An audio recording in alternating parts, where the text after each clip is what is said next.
Era uma vez em uma cidade que parecia comum, mas tinha uma vida secreta que poucos conheciam. A maioria das pessoas vivia suas rotinas, discutindo política, seguindo os partidos e acreditando que suas escolhas faziam a diferença. No entanto, nos bastidores, algo muito maior acontecia. Naquela cidade, dois homens se destacavam. Um era um líder de esquerda, com promessas de igualdade e justiça para todos.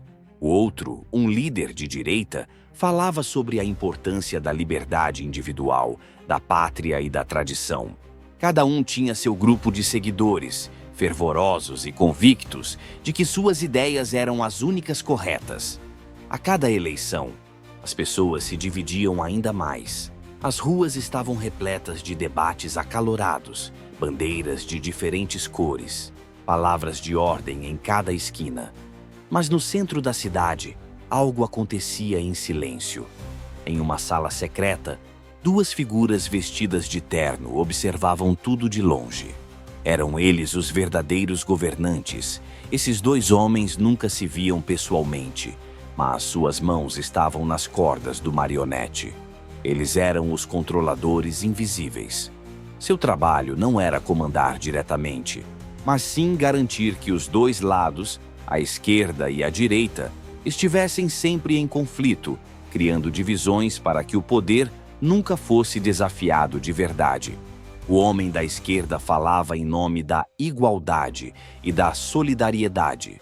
Mas a verdade é que ele usava essas palavras para convencer as massas a aceitar mais controle do Estado. Ele acreditava que, ao entregar o poder nas mãos do governo, as pessoas seriam protegidas.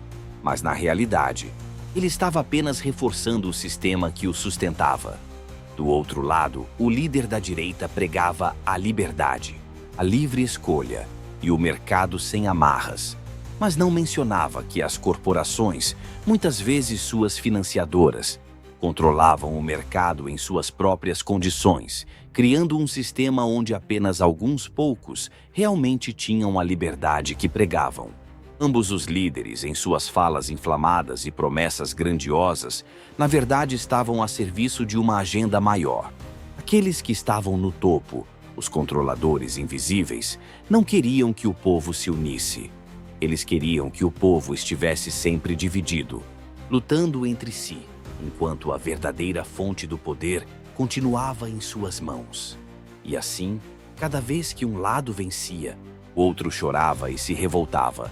Mas no fim, ambos continuavam a jogar o mesmo jogo. Como as marionetes, estavam todos presos nas mãos de quem realmente comandava. Havia uma pequena vila nos arredores da cidade, onde uma mulher chamada Clara morava. Ela era professora e, ao contrário da maioria, não se envolvia nas discussões políticas, porque sabia que, por mais que os líderes falassem de liberdade ou igualdade, o que acontecia na prática era sempre o mesmo: controle. Clara passou sua vida observando, questionando e tentando entender o que acontecia nos bastidores.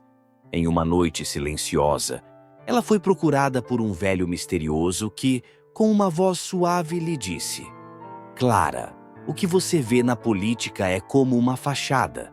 As pessoas estão tão envolvidas nas ideias que nem percebem que, na realidade, não há diferença entre a direita e a esquerda.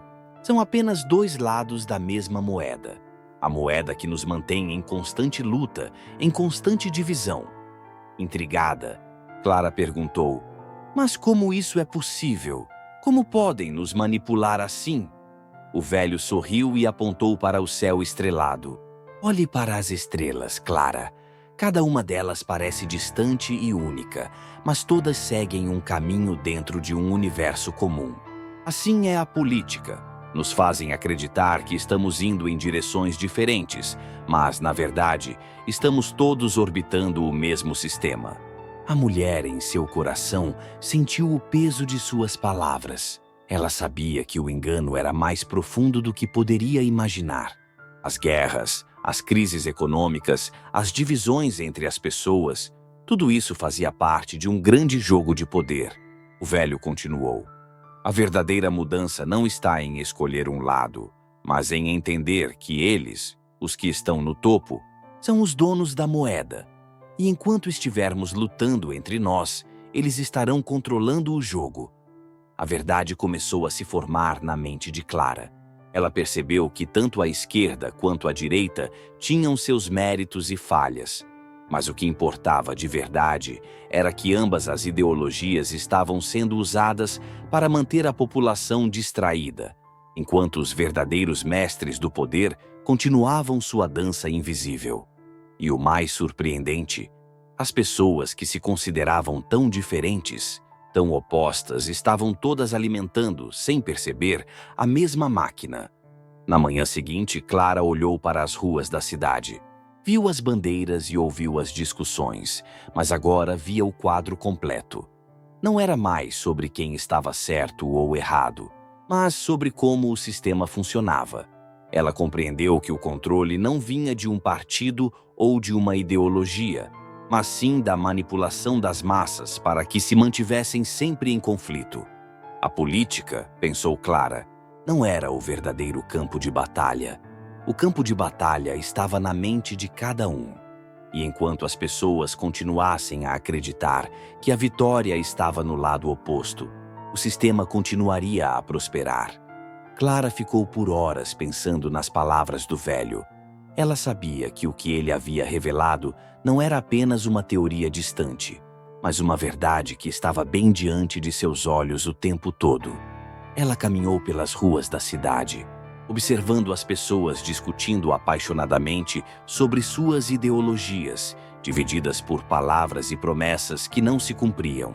No entanto, um sentimento crescente de clareza surgiu dentro dela. Na praça central, um grupo de jovens, energizados por suas crenças, discutia animadamente sobre a necessidade de mudanças. Mas Clara olhou além das palavras, além da raiva e da frustração, e viu o que estava oculto. Eles estavam apenas rodando no mesmo círculo vicioso, alimentando um sistema que não queria que pensassem de maneira diferente. O jogo de divisões os mantinha cegos. Ela se sentou em um banco e olhou para o horizonte, onde o sol começava a se pôr. A cidade estava cheia de ruídos, mas sua mente estava em silêncio. Será que já estamos tão presos que nem conseguimos ver as correntes que nos mantêm? Pensou. Nesse momento ela entendeu. A verdadeira revolução não seria apenas mudar de partido ou de líder, mas mudar a forma como pensamos, como nos enxergamos e como reagimos ao controle ao nosso redor. O verdadeiro poder estava não na luta entre a direita e a esquerda, mas na nossa capacidade de questionar o que nos foi dado, de olhar para além das superfícies e enxergar as forças que realmente comandam os eventos. A reflexão bateu com força em seu peito.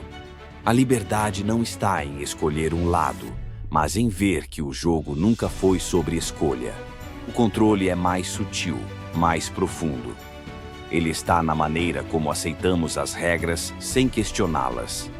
Ela percebeu que, enquanto as pessoas continuassem acreditando que estavam lutando por liberdade ou justiça, nunca poderiam alcançar a verdadeira mudança.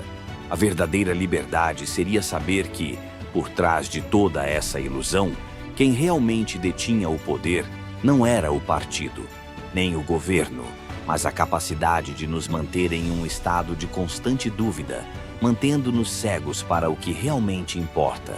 E então Clara fez uma promessa a si mesma. Não importa o que aconteça, ela jamais será mais uma peça nesse tabuleiro. Ela escolheria não ser manipulada, não ser dividida. Ela escolheria ser livre, de verdade. E no fim, ela compreendeu. O maior engano não está em nos dizerem o que fazer, mas em nos convencerem de que somos nós mesmos que estamos fazendo a escolha.